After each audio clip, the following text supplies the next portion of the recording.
This is MJ with another FRC programming in WPILib tutorial. Today we're going to be doing an entire full-length episode on autonomous path following. So this will directly follow the episode from last time. So last episode all we did was we wrote some pretty simple code that controls 4 motors, and we use a joystick to be able to move that robot around teleoperatedly. So this episode we'll be doing autonomous path following. We'll be creating paths and getting our robot to follow it completely autonomously. Quick clarification, if you were watching my previous video, episode 2, and you didn't check the description and you just followed the code exactly how I did it, your code probably won't work and you're probably wondering why. So the reason for that is that you need to actually declare the arcade drive method. So it's in the description here. And I also updated the GitHub in this little link over here. So you can go here and press code for episode 2. And I've added the latest commit. So I've added the arcade drive method in this subsystem, as well as I've accessed it in the drive with joystick command.java. So you can access the full updated code in this little GitHub. I've updated everything. I can't add this portion that I'm telling you guys right now in my previous video, unfortunately. So if you're confused, I hope that clarified things. So yeah, thank you. Okay guys, so really quickly what I've done is I have just opened up my VS Code workspace, and you'll see this is the method I was talking about, the arcade drive method. And in the drive with joystick command, we're accessing it so that it'll actually drive forward. And for forward speed, we want to get the y-axis of our joystick, and for the turning speed, we want to get the z-axis to twist it. Now, what I'll do really quickly is I'll deploy this to our robot, so I'm connected, and I'll just deploy robot code, and we will make sure that everything is working as expected. So as you can see, we have a build successful, and we will be enabling it in the teleoperated mode, and I will be moving it forward, which it does. Then I'll be moving it backwards, which it does, and then I'll be twisting it, turning to the left, and turning to the right. So we can just go crazy if we want, and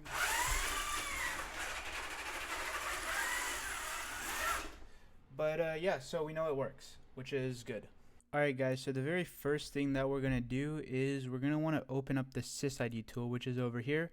I'm in the little PowerPoint, but this is what it'll look like, and I'll show you how to get to this menu and whatnot. So there's a couple of tools. We have path weavers to visualize trajectories, robot builders to build robot and export code, and robot simulator is to simulate robot code. Don't really worry about the rest. We can use Pathweaver, and we're probably going to be using SysId in this tutorial. And you can see this what Pathweaver looks like. Basically, it just allows us to make paths on the real-time field. And this is what we're going to be using for the autonomous tuning. It's called the robot simulation tool, also known as SysId, or system identification tool. So let's hop over to VS Code, and I'll show you guys how to do that. Okay guys, so we're back in VS Code. Really quick, I'm going to connect back to my Wi-Fi so that I can get the tools. So I'll just close the real log in my terminal, and you're going to want to do Command-Shift-P or Control-Shift-P if you're on Windows, and you're going to want to go down to where it says Start Tool. If you don't see it, just type in Start Tool and press Enter, and it's going to say no tool is found. Would you like to use Gradle to grab some, and say yes. Now it's going to do its thing here, and it's going to be installing all of the tools, as you'll see. So I'll just wait here and fast forward the video. Alright, so now you'll see that it says restart required for new tools. Restart now and just press yes, and your VS Code will relaunch.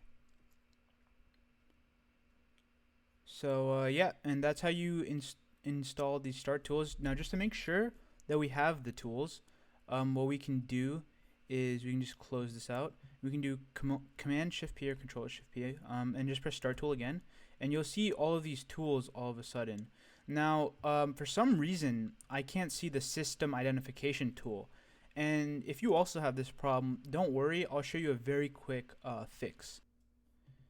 Alright, so the fix is this. So what we're going to want to do is we're going to want to open up Finder, or if you're on Windows, File Explorer or whatever, and you're going to want to press Go. And you want to go to a folder, and you're just going to want to go to Mac OS.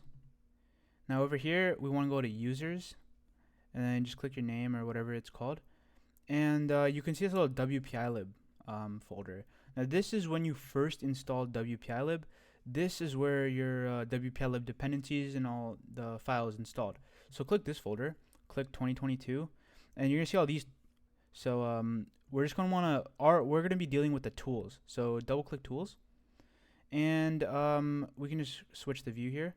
So you'll see here that these are all of the tools: Tools Updater, Smart Dashboard.jar, Shuffleboard.jar, RobotBuilder.jar, and this is Path Weaver as well. So you'll see this is the Start tool, and this is pretty much all the ones that are showing up over here. Now you might be wondering, where is SysId?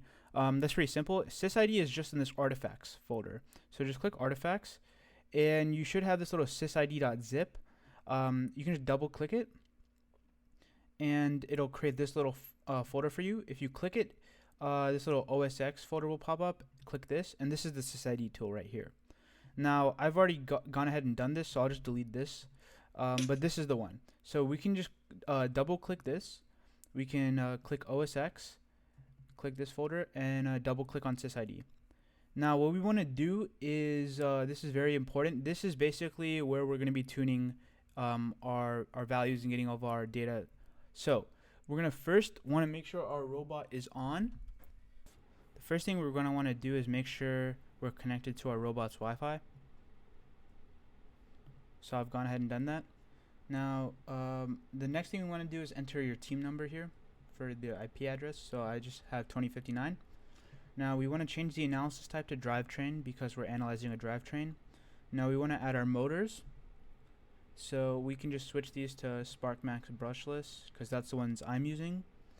Now the left CAN ID, right CAN ID, we have 4 motors.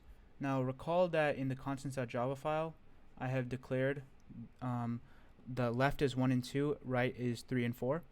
So the right front and the left front are 1 and 3 corresponding. Left back and right back are 2 and 4. So I'll just go ahead and do 1 and 2 and then 3 and 4. Now also recall that I showed you that 1 needs to be inverted. So my right controller group is inverted so that my robot can go straight and doesn't just spin in circles. Depending on your configuration, either or will be inverted. So mine is right. So I'll just select right inverted for both. If yours is left inverted for both, then you can just select L and L. And if you don't, and so yeah, that's basically how it works. So since SparkMaxes have encoders built in, you can just press encoder port, and you don't need to mess with right encoder inverted or left encoder inverted. So to make sure that your robot can move autonomously, you're going to need a gyroscope. So I'm using the navX on mine. So I'll just select navX, and the port is the SPI port. Now the encoder parameters. This is basically what this means is the encoder parameters are basically how you configure your tell your encoders how far your robot has moved. So for the gearing, my gear ratio on my gearboxes in this particular configuration is 12.6.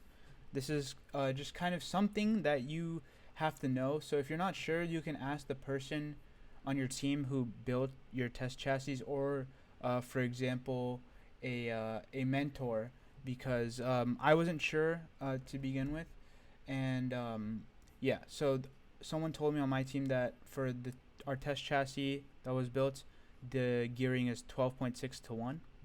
And for the counts per revolution, since we're using SparkMaxes and which is Neo motors, we just put 1. So we can just press save. And what we can do next is go to the logger. Now under logger, you want to press client mode and enter your team number again. and we're going to scroll down to project parameters. Now this is where we select drivetrain, and unit type is going to be meters, of course, and units per revolution. So this this number basically is very important, and what we're going to want to make sure, that we get this number correct. So this is basically just your wheel diameter multiplied by pi. Okay, so for example, I'm using 6-inch wheels, so that's 0.1524 meters, and basically that's the diameter. So the radius would be 3 inches, the diameter is 6 inches. So we'll just do some quick math. 0.1524 meters times 3.1415 is 0.478. And the reason we have 6 inches in meters is that we selected our unit type to be meters over here. So 0.1524 meters times pi is approximately 0.478. So we'll just type that in.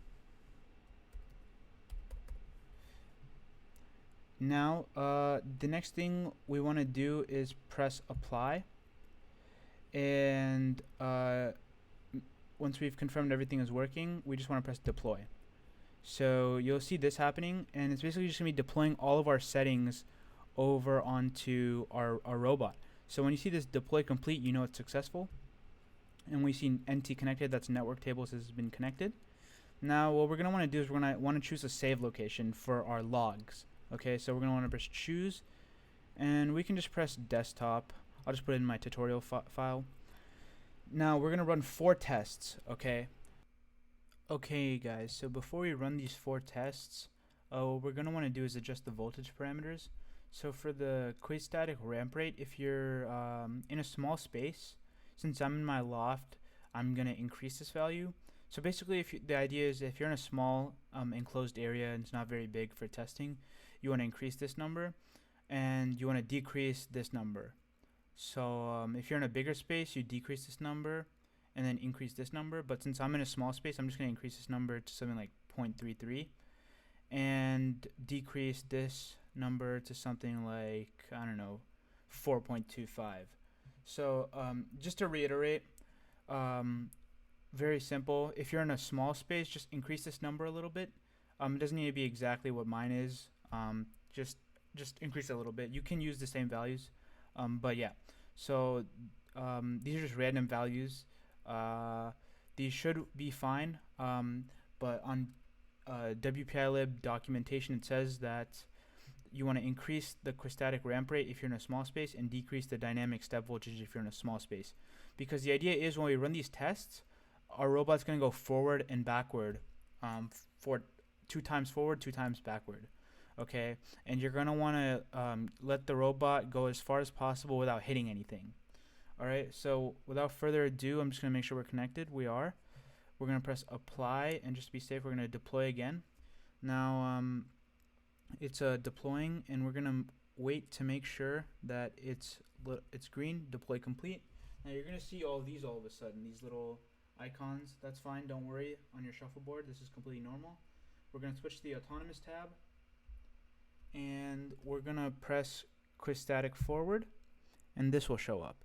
Now what we want to do is we want to simply press enable, and when you press enable, what's going to happen is your robot will go forward. So I'll press enable, and the robot is going forward, and I'm going to stop it right before it hits something. Okay, now that's good, so I'll press close. So it says run, that's complete. We'll press quasi-static backward. Robot's disabled. We'll press enter, same thing again. Robot's coming backwards, and before it hits anything, I'll press enter.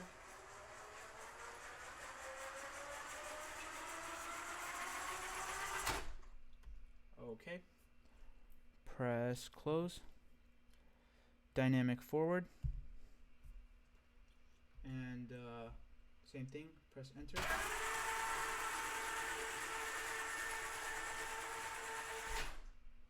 Okay. Press close. and then dynamic backward. Same thing, press enter, and it'll come backwards, and this is the last test.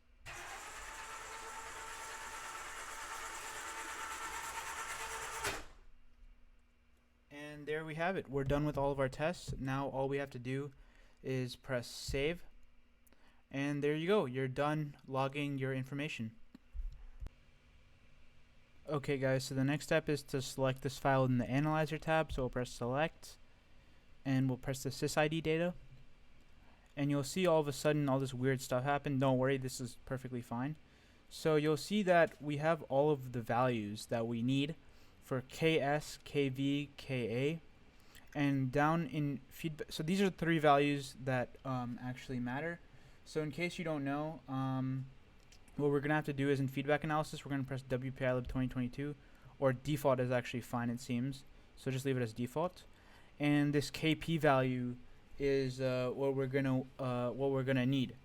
So knowing that, just jot down this KS value, this KV value, this KA value, and this KP value somewhere, and we're gonna put it in our Constants.java file. Okay guys, so what we're gonna do here really quick is I just getting from my other constants file these 4 variables, and we're gonna go and open up Constants.java in VS Code, and what we can do is we can create a new class. And this class will be called drive constants. It's a little bit laggy because I'm screen recording, so sorry about that. And we'll just call it drive constants.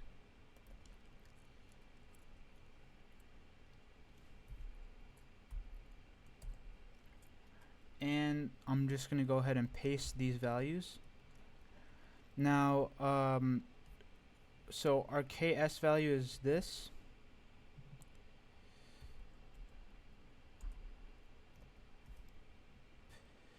And then our KV value is 3.29.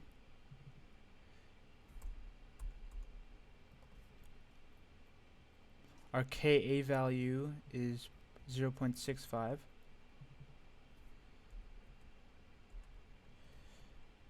And our KP value down here is 4.5.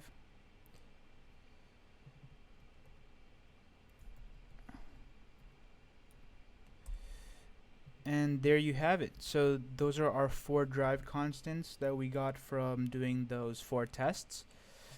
So just create these 4 values called KS volts, KA volts second per meter, KA volts second squared per meter, and then KP drive velocity. And these are just from the Analyzer tab. So yeah, good job guys. Alright guys, so we're finally ready to move on to the next set of steps. We're just going to add a couple of more constants in our constants.java file.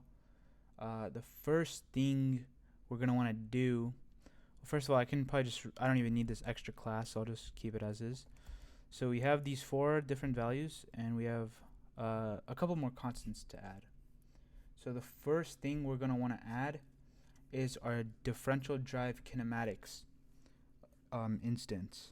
So we're going to want to make a double that is called k track with meters. And if you don't know what k means, that just stands, it's standard coding convention to type in k before something to signify that's a constant.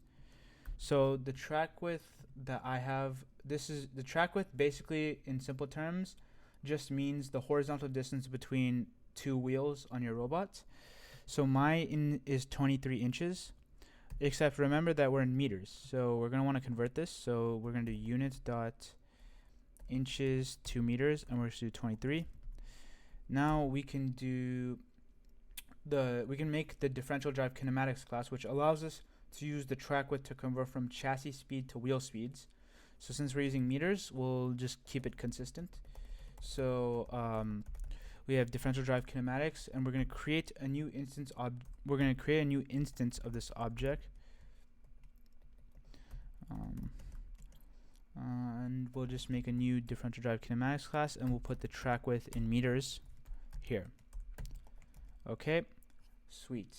the next thing we're gonna want to do is we're gonna want to specify our max velocity and acceleration.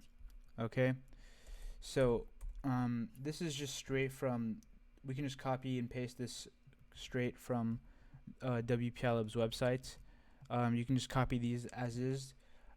Because we're going to be using the differential drive voltage constraint, the maximum acceleration value doesn't really matter. And also, we can specify this value in Pathweaver when we're actually making our own trajectories. So don't worry too much about this. You can just leave that as is. The next thing we're going to want to copy and paste straight from WPILib is these two. Leave these as is. These values are good. These values, according to their website, should work well for most robots, provided that the distances have been correctly measured in meters. So don't worry too much about what all this means. The point of this video, or this whole series in general, is just if you're a complete beginner, you don't really need to understand everything. You can do more research on your own, but I'm just here to kind of give you like straight to the point, kind of getting it to work. And I think right now that is important because you can easily read the documentation and see how it all comes together. I'm just here to kind of piece everything for you because I know for me, when I was starting out with this, that was the hardest part for me, was, assembling everything together. So yeah, we have the constants now. When you're done with that, we can get into the more exciting stuff. We can actually start working with our drivetrain subsystem. Okay? So yeah, congratulations on making it this far. Alright guys, so now we're gonna finally start creating stuff in our drivetrain subsystem. First things first, we're gonna create our gyroscope. I'm using a navX, so I'll just create the gyro object and I'll call it navX, and you can just import this really quick. The gyro cannot be resolved to a type, import it, and this equals new. Now the navX uses the AHRS class, and it takes in the ports as SPI. So basically this looks like this, and you do SPI.port, and I'm using on my Roborio the KMXP. SPI is just the port on the Roborio. Now you'll realize that you can import SPI, but for some reason you can't import AHRS. And the reason for this is that this is unique to the navX vendor dep. So in the description below, copy and paste the navX _ FRC.json link. Oops. And just do Command Shift P and do manage vendor libraries. Press install new libraries online. Just press paste it in, and it'll build. It'll probably give me an error because I have an error here, but you'll see that it got added in vendor deps. So just press import AHRS, and that is the gyroscope object created right there. So you might be wondering, what is the next thing we're going to do? Now the next thing we want to do is we want to configure our odometry. So we want to set up our drive subsystem to automatically calculate our robot's position from encoder and gyroscope readings. The way we're going to do this is through the differential drive odometry class. So we're going to create a private final differential drive odometry, and we're just going to call this m_odometry. Okay. Now what we can do is we need to assign this something in our constructor. Okay, and what we're gonna assign it, you'll see very shortly. We're gonna want to update the odometry somehow. So in the periodic method, we're gonna want to put something that will automatically update our robot's odometry so that it knows where it is at any given point. Now what we're gonna want to do first is we're gonna want to assign this to something. Okay, now what we're gonna want to assign this to is we're going to want to say that the odometry is equal to new differential drive odometry, and it takes in the angle, okay, but it'll take it in as a rotation 2D, okay, so keep that in mind, not just degrees. So navX dot get rotation 2D, that works. And the next thing we're going to want to do is we're going to want to update this somehow, okay? We're going to want to update our odometry in the periodic method, so every couple of milliseconds our robot is constantly updating in autonomous mode. So we're going to do m underscore odometry dot update, takes in a rotation 2D, so this is just navX dot get rotation 2D, okay? Then we want the left encoder in meters, encoder dot get position, and then right encoder, right encoder, right encoder dot, I think I had a typo, this should be right encoder instead of right encoder, sorry about that, I just noticed that, it's really weird. Okay, and what we can do is we can put semicolon, so this means that it's getting the position, but not in meters, unfortunately. This is only getting the position in encoder ticks using the integrated encoder. Okay, now the way we want to get encoder ticks into a usable distance in meters, we want to head over to the Constants.java file. Okay, and this is where some pretty cool stuff is going to happen. What we're going to want to do is we're going to want to specify a couple of variables. The first thing is going to be our gear ratio. Okay, and this is going to be just, I call my robot Frankie, but for this tutorial series I'll just call it gear ratio, and mine is equal to 12.6 as I said before. And then we have also we want the wheel radius. I'm using 6-inch in diameter wheels on my robots, so I'll just be saying that the radius will be 3 inches. Okay, and then what we want to do simply is this long and tedious calculation that I've already done for you to convert ticks to meters. So don't worry if it doesn't make much sense, but just know that it works. I've tested it out. So this will equal this conversion factor, basically the distance per motor rotation, will be equal to units dot inches to meters, and then 1 divided by, and then we're going to want to do the gear ratio times 2 times math.pi times units dot inches to meters, and we're gonna put in here the wheel radius in inches, so it's times 2 times pi times radius. That should seem recognizable right there, times 2 times pi times r. And then we're going to want to multiply the whole thing by 10. Okay, and this little line right here is the key. This is the conversion factor. Okay, so now this means that what we can do, we can actually set this in our constructor. Okay, what we can do is we can say that the right encoder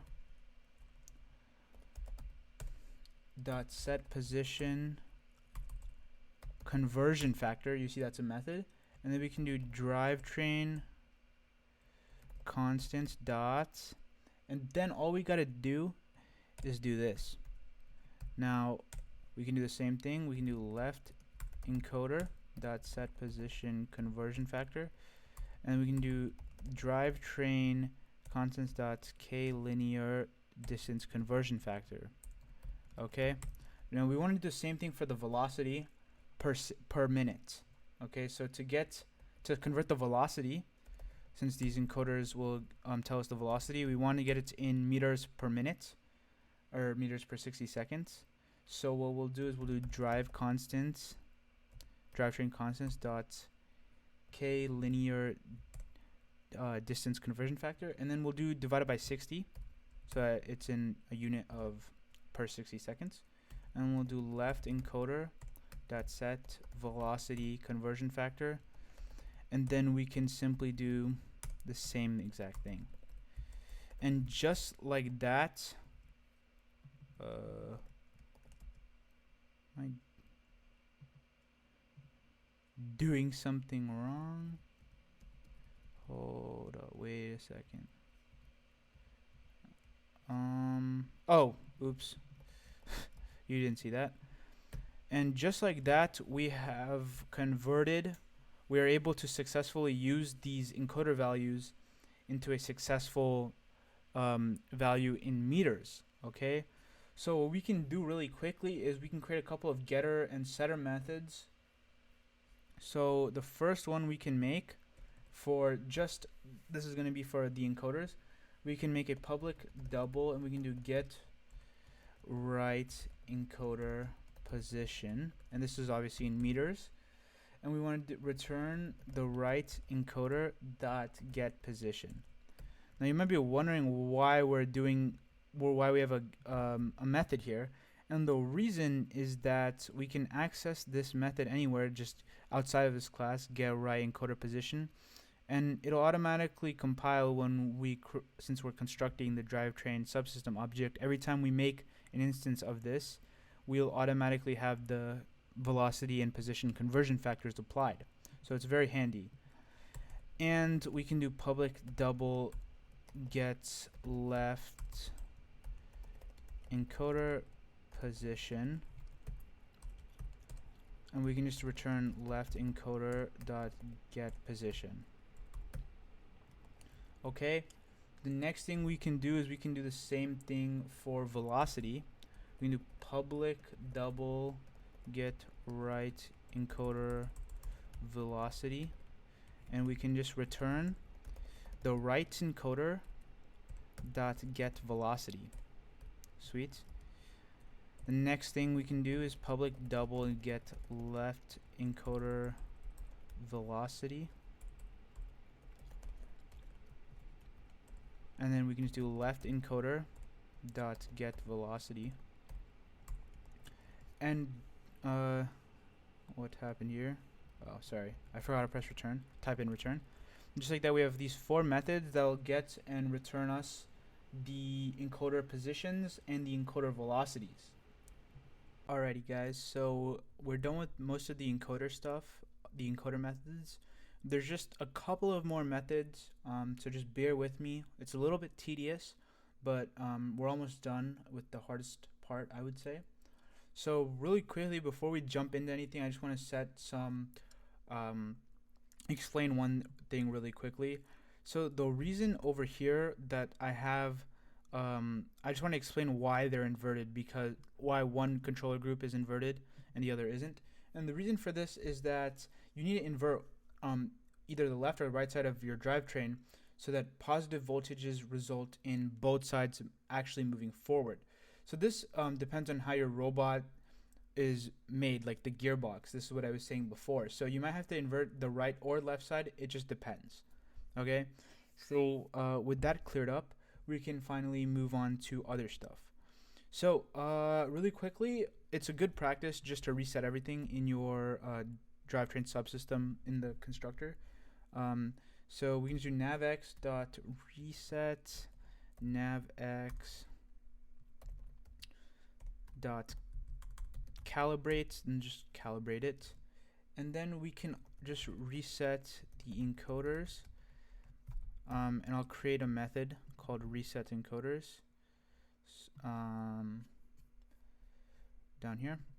So I'll just do public void reset encoders, and this will just make it, this method is basically just to reset our encoders to have the position of 0. So we do right encoder dot set position is 0, and we do left encoder dot set position is equal to 0. Okay, that's just a good practice to have. Now what we can do is, since we're done with that, we've already assigned the odometry. Now the next thing to do is we simply need to move on into other methods that we want to create. So the very first thing that I want to do is I want to put some smart dashboard values for testing. So the smart dashboard is basically, if you're not aware, you can basically put information onto your smart dashboard. So we'll just name this the left encoder value meters. And the neat thing here is that we can just do get left encoder position, which is why it's useful to have those methods. Smart, right here we can do the same exact thing here. We can just copy and paste this. And we can do right, and we can just do right encoder position. Okay, and we can also just get the gyroscope heading so that we know the angle at which our robot is heading. And we can do, this can just be named gyro heading, and we can just do get heading. Except we don't have a method called get heading, so what we're going to want to do is we're going to want to create a method called get heading. And the way we're going to do this is we can simply just do public static double, and we can make a method called get heading. Okay, and this will just return the navX, and we have a bunch of different methods we can access. We're going to get the rotation in 2D, but we're going to want to get it in the form of degrees, as you see. Public. Sorry about that. Okay, the next thing we're going to want to do is we're going to want to get the turn rate in as a speed in degrees per second of our robot. So this is just going to be public double get turn rate, and we're going to want to return and we're going to want to negate this because I think by default it's not negated, so you're supposed to negate it, and you're going to want to do .get rate. So this returns the turn rate of our robot in degrees per second. Okay, the next thing, it's good to have like a more reset methods. So let's say we want to zero the heading of our robot. So we can create a method called public static void zero heading, and we can basically just tell the well, that's not even that necessary because we're already doing it here, so I'm not gonna bother with that. So the next good thing that we can do is if we ever need to change the brake modes on a robot, we can simply set either brake mode or coast mode, because sometimes it might be annoying when you're in one mode and it's really hard to move your robot because you're in brake mode and you want to switch to coast mode. So I find it very convenient to just make these methods now so that you're not it makes it easier in the long run. So you can do set idle mode, and then we can just do idle mode dot k brake. We can do left front dot set idle mode dot k brake, right front dot set idle mode dot k brake, right back dot set idle mode dot k brake. Sweet. Next thing we can do the same thing except for setting it to idle mode. Okay, and this will just allow our robot to coast, and we can just, or I meant to say set coast mode. Okay, coast. Excellent. Basically what we can do next is we want to be able to do a couple more things regarding the autonomous functionality.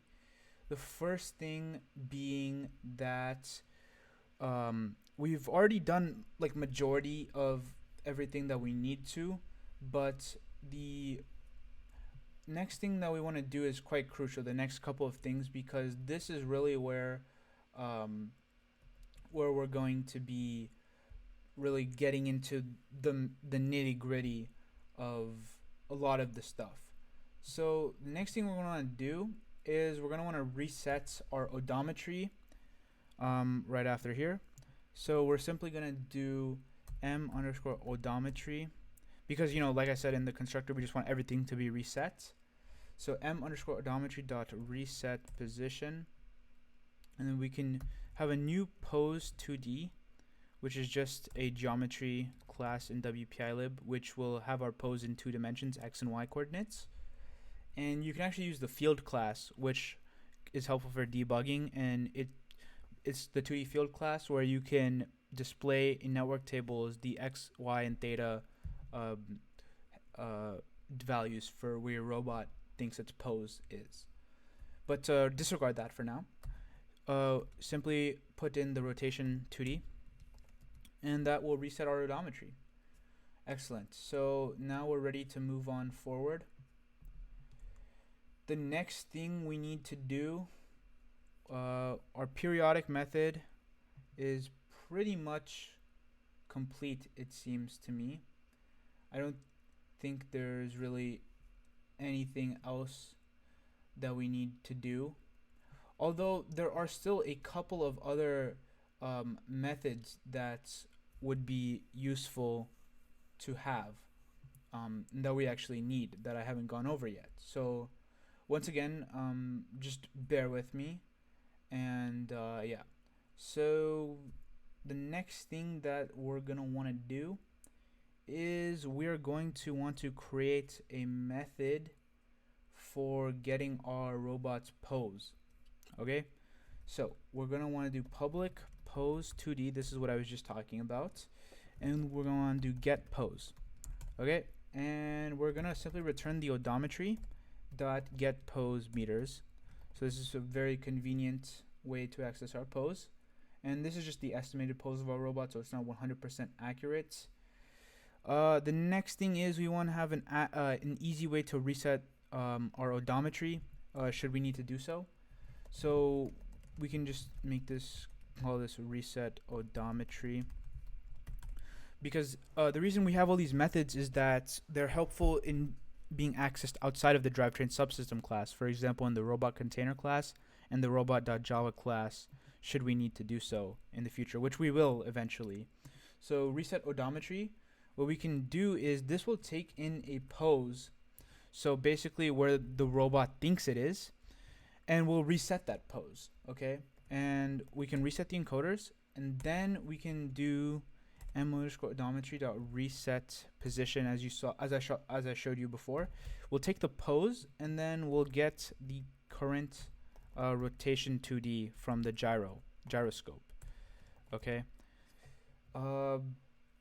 Excellent. The next thing is very important. We're going to want to be able to get the wheel speeds. And this is going to be of type, this is going to return of type differential drive wheel speeds, since we want to get the wheel speeds from the robot's differential drive, since we have a tank drive. So we're going to want to do get wheel speeds, and this is going to simply be return a new differential drive wheel speeds, and we're going to want to do the get left encoder velocity like I showed you before. We already made these methods. And get right encoder velocity. Excellent. And the next thing we're going to want to do is we're going to want to have our tank drive volts. So this controls the left and right sides of our differential drive directly with voltages. Okay, so we're going to do public void tank drive volts. We're going to have left volts, and we're going to have right volts.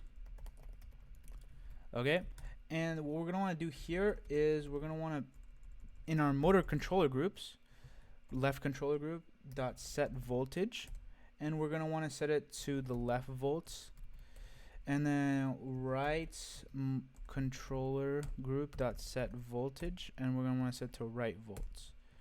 And because we are not done yet, there's one more thing we want to do. We want to set the differential drive object, and we're going to do dot feed. Now I'm not necessarily sure what the dot feed does. I think this is like more of like a safety thing that that's recommended. So don't really worry about it too much. It's nothing too serious.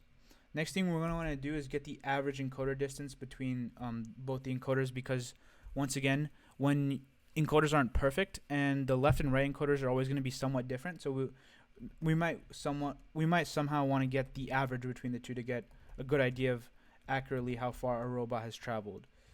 So we can do get average encoder distance,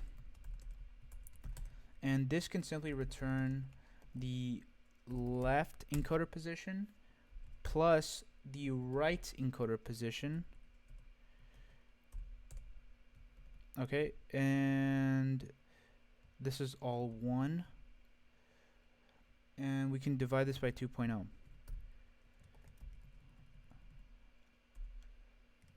Sweet.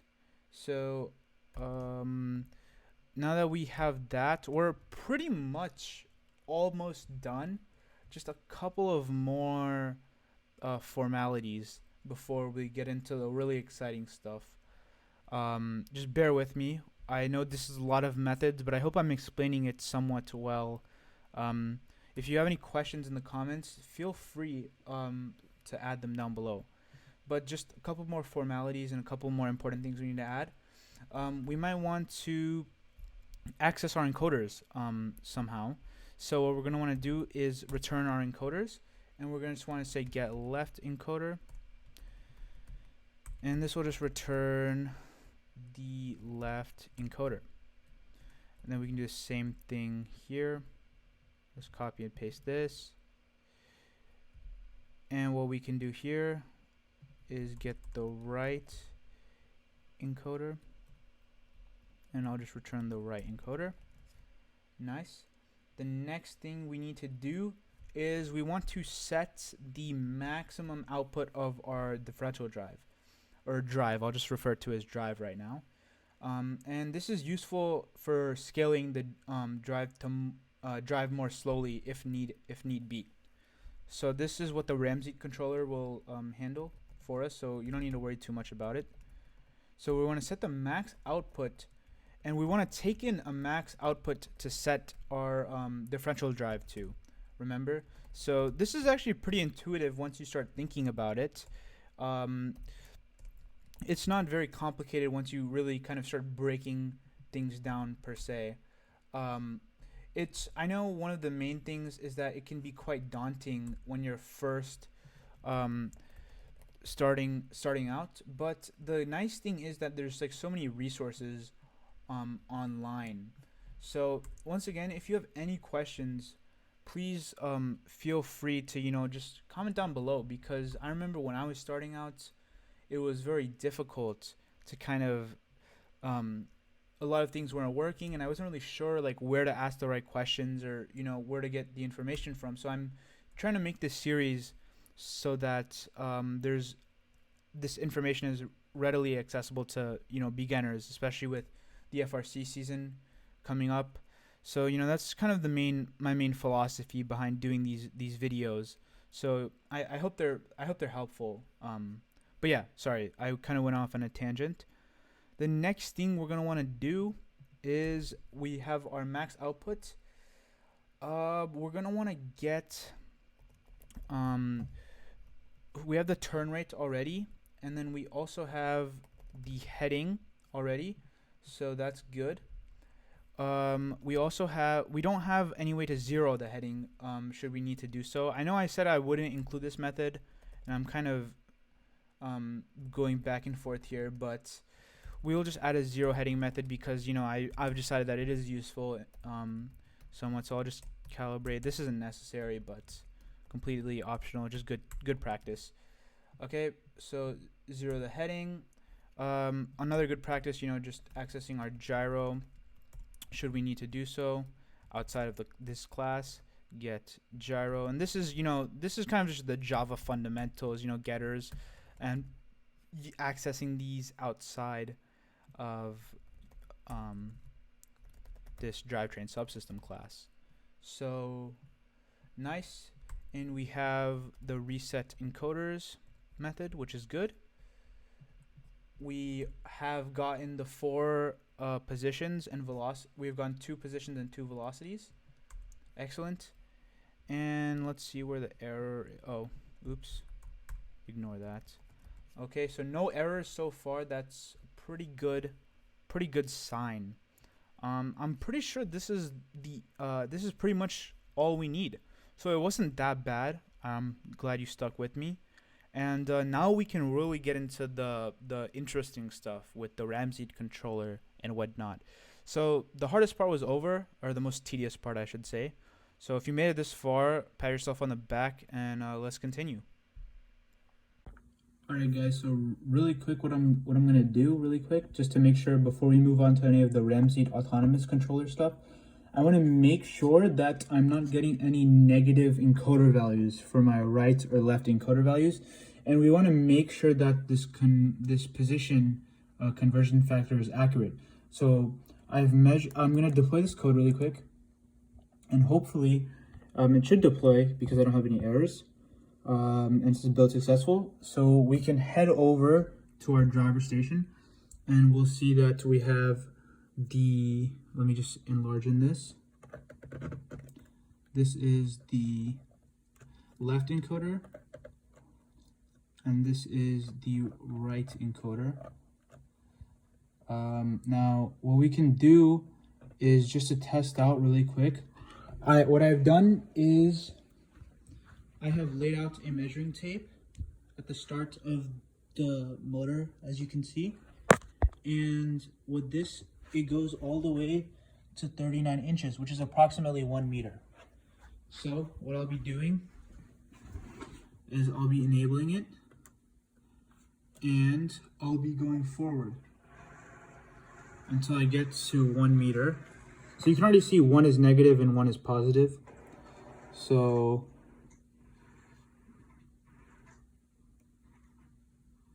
that should be one meter almost.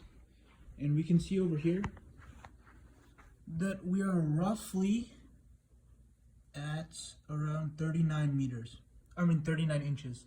So it's not 100% exact, but it does get the job done. So we can be sure that this is a somewhat accurate conversion factor. And since our left encoder value is negative, what we can simply go ahead and do is we can scroll down to our code, and we can negate this, and we can negate this.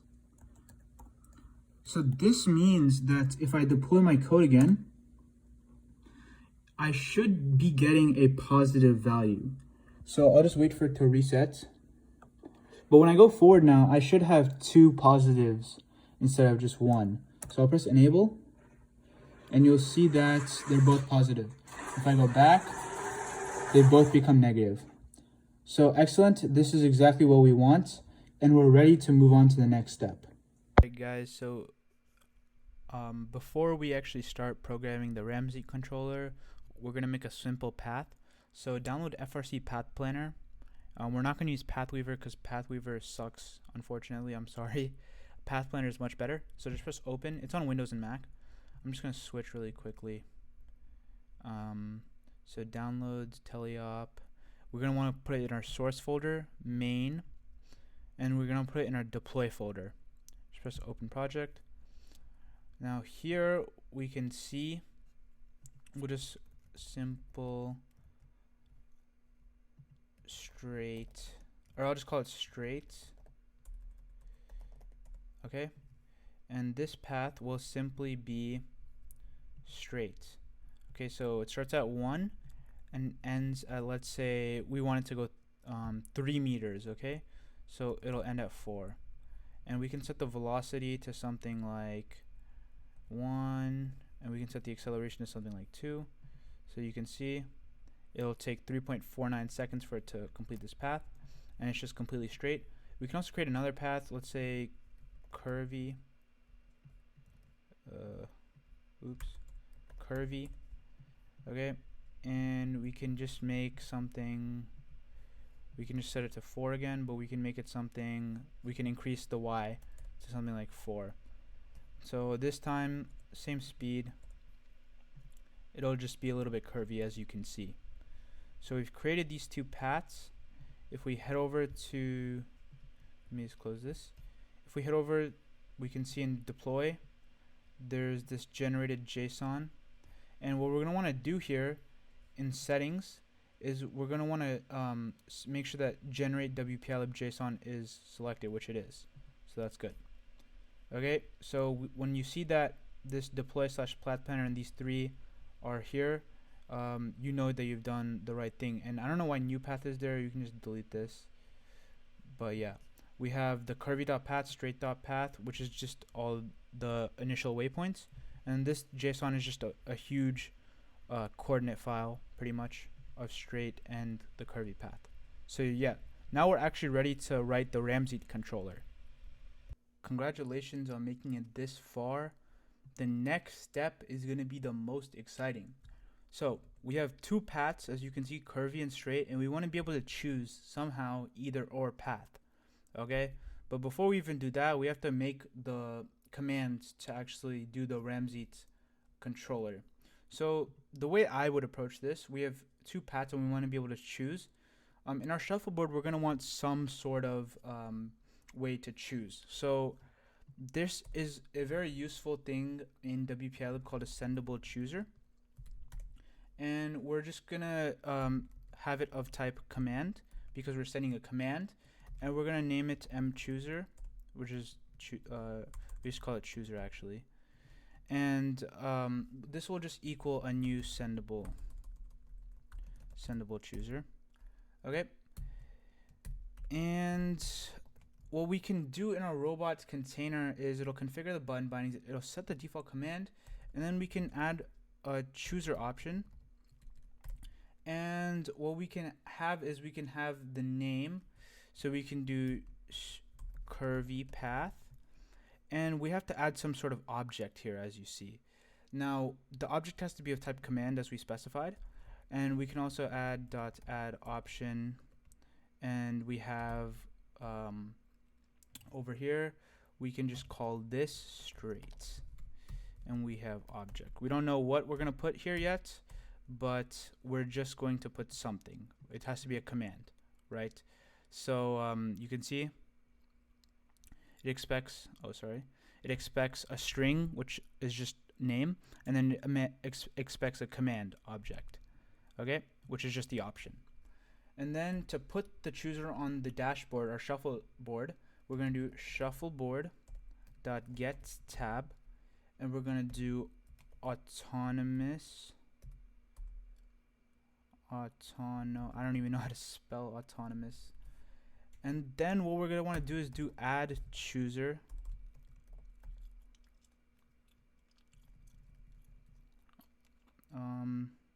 Shuffleboard.getTab.add, and you just want to do chooser. So this will add a tab called autonomous, and it'll be this sendable chooser. So we want to put some sort of command here. Okay, we want to put one command that will run this autonomously, the curvy path, and one that will run the straight path. So the way we can do this actually is we can literally just create a command. Okay, we can create a method that returns a command. Okay, so what we're going to do is we're going to have a public command. So this method will return a command, and we'll just call this load path planner trajectory to Ramsete command.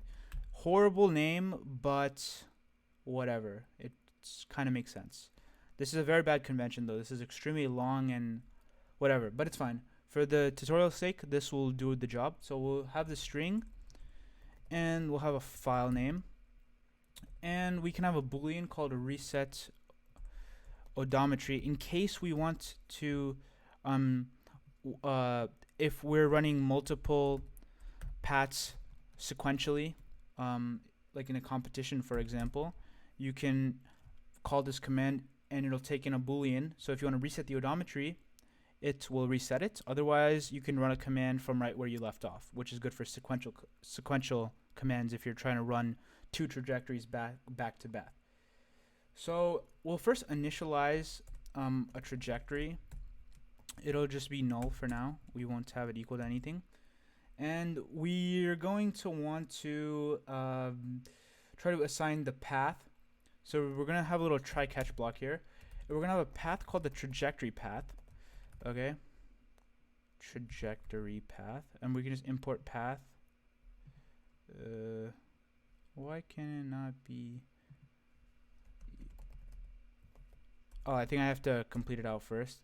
Equals file system dot get deploy trajectory directory dot to path dot resolve, and this will just resolve the file name into a path. Okay, so what we can, I should be able to import it now. So yeah, I can import java.nio.path. This is just standard in Java, nothing too complicated. So basically, this trajectory path is of type path, and we're basically going to resolve this file name so that it can be accessed as a path of type path. So the trajectory, we're going to initialize this, is going to be equal to trajectory util, which is basically a math class in WPILib, which, as you can see over here, this allows us, this is a utility class, as you can see, and it creates a trajectory from this huge array of elements from PathWeaver JSON is what we're going to be using, this little method right here. So this imports a trajectory from PathWeaver JSON style file.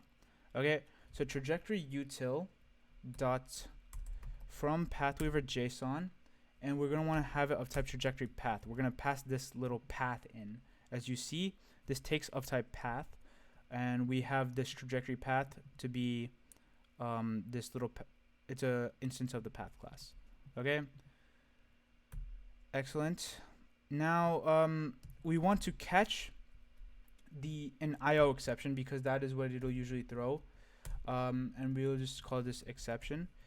And what we want to do here is we can just do we can just report this in our driver station. This is, for example, if we can't find the trajectory or whatnot. So we can just say unable to open trajectory. This will do the job. And we can basically, over here, we can add the file name. So we can also add the exception stack trace so that it's easy to debug. So we'll be able to see unable to open trajectory and then the directory of the trajectory that we tried to load. And then we can do sysout, system out print line, unable to read from file or something along these lines, and just file name. And then we can return new instant command, which instant command will basically just do nothing. Which basically means this is just an instant command, which means it expects it's just a runnable command that does literally nothing. So this will just make sure that the command, if for whatever reason it catches this exception, it'll just return an instant command which just do nothing. Okay, so the robot won't run autonomously, it just won't do anything. Okay, so we have this try catch block. That's excellent. The next thing we want to do is actually program the Ramsete command, and this is where the autonomous actually comes into play. Alright guys, so what we're going to want to do is we're going to want to create a Ramsete command, and we can just call this Ramsete command. Is going to equal a new Ramsete command, and this is going to take in a bunch of different stuff, so don't worry. The first thing it's going to take in is the trajectory. So we just call this trajectory as we named up there. Now for the pose, we're going to want to get our robot's position somehow. So this is where it becomes useful. So get the get pose method that we have in our drivetrain subsystem. Okay, so we can do drivetrain subsystem and then double colon and then get pose. Okay, the next thing we can do is we want to this is just also, if you're wondering, these double dots, this is just a lambda method. Okay, it's just a shortcut to access the get pose method in the drivetrain subsystem. So the Ramsete controller, it needs to know where our current robot is, like where the current pose it thinks it is, to determine the required voltages that it'll send to the wheel outputs. So the next thing we're going to want to do is we're going to want to create a Ramsete controller. So you can actually see it takes in pretty much all of these. So we want to create a Ramsete controller next. So we're going to want to do new Ramsete controller. And this is going to take in the constants, drivetrain constants dot.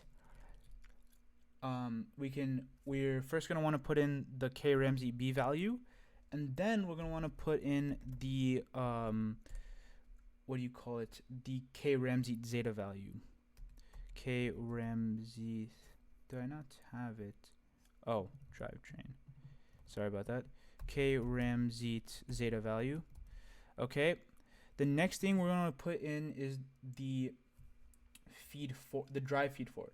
Now, really quickly, what I will explain, I'll try to explain what this Ramsete controller is. Basically, this is the really math-heavy. It does all the math for path following and translates in the trajectory into actually does all the math. Basically, it's very complicated. I'm not smart enough to actually explain what it does, but just know it automatically, basically, does the path following computations for you and whatnot, and basically converts them into a chassis speed. So for feed forward, what we're going to want to do is this is just going to be a simple motor feed forward. So this is fairly simple. This is going to use the three values or four values, but the three values that we tuned. So the first one is we're going to want to do new simple motor feed forward. And we're going to want to do drivetrain constants dot. The first one is going to be the KS volts. Okay. The second one is going to be drivetrain constants dot. And then the second one is going to be dot KV volts, seconds per meter. The last one is going to be drivetrain constants dot KA volts. Okay, and the next thing we want to do is we're going to want to put our kinematics constant that I showed you in the constants file. And this is going to be just the K drive constant, the K drive kinematics. This will allow us to convert the chassis speed into wheel speed. Okay, now the next thing we want to do is we're going to have access the lambda operator once again. And what we're going to want to do is just access the get wheels speeds method from our drivetrain subsystem class. The next thing we're going to want to do, and this will just allow us to return the wheel speeds because we already created this method. The next thing we're going to want to create two PID controllers, one for the left and one for the right side. So the left PID controller will track the left side wheel speed. And this will use the p-gain that we used from the system identification tool.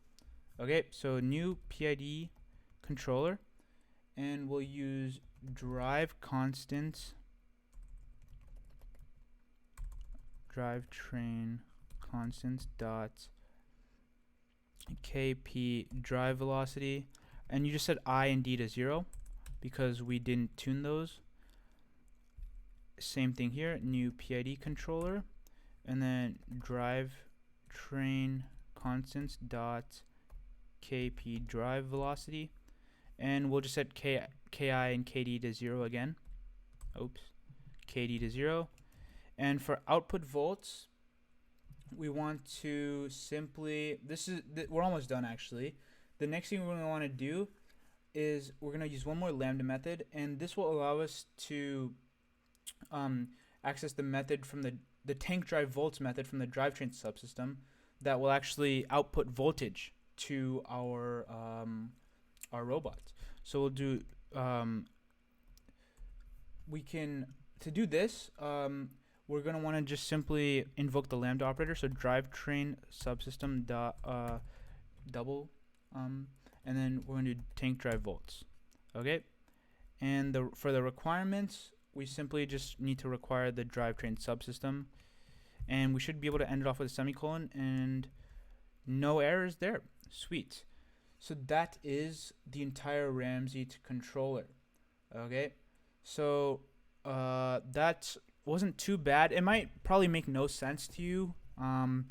The people who invented the Ramsete command do a lot of the low-level calculations already for us. So this is just a very high-level abstraction, which doesn't require us to really understand what's going on behind the hood. But I would encourage you to ask questions in the FRC Discord and try to understand how the Ramsete controller works, because other path following algorithms like pure pursuit, it's pretty interesting to see the math and physics of what's really going on under the hood. But regardless, the last thing we need to do in this method is what happens if this Boolean reset odometry is true. So what we're going to do is if we decide to reset the odometry, we want to return something. We want to return a new command. Okay, so we want to return a new sequential command group, which basically just allows us to bundle up a bunch of commands together. So we'll have an instant command, and we'll use the lambda operator once again. So this is a lambda operator, and we'll do the drivetrain subsystem, and then we'll simply tell it to reset its odometry, and we'll get the trajectories dot get initial pose. See, so we're resetting our drivetrain subsystem's odometry to our trajectory's initial pose. Okay, and then what we'll simply do is we will run the Ramsete command. Excellent. Okay, then after that, this is only if we decide to reset the odometry. Else, we can simply just return the Ramsete command. And lastly, all we need to do is over here in the get autonomous command, we can just return the chooser dot get selected. So basically, just a very quick overview. We have a sendable chooser, and basically what this will do for us is it will allow us to add these little options. Okay, and really quickly, what we want to do is we want to copy in the file name. Okay, so we can access the command object, so we can do load this command, and we can simply copy the directory. So the curvy path, we can copy path. Okay, and this is the file name, and let's say reset odometry is going to be true for both, because there's no need for us not to. So load PathPlanner, we need to set reset odometry to true, and then we can copy the path once more, and I'll just paste that in once more. So there we go, and I think I have to not sure why I'm getting an error here. Oh, I'm dumb. Okay, 0 errors. Sweet. So theoretically speaking, that was everything. We should just be able to go ahead and deploy. So I will do that very quickly and get back to you guys. Alright guys, so I'm deploying the code. Build successful. So the first thing we'll be doing is you'll see over here there's the autonomous tab, and I'll be pressing the straight path first. So this should just go straight. So I'll press enable.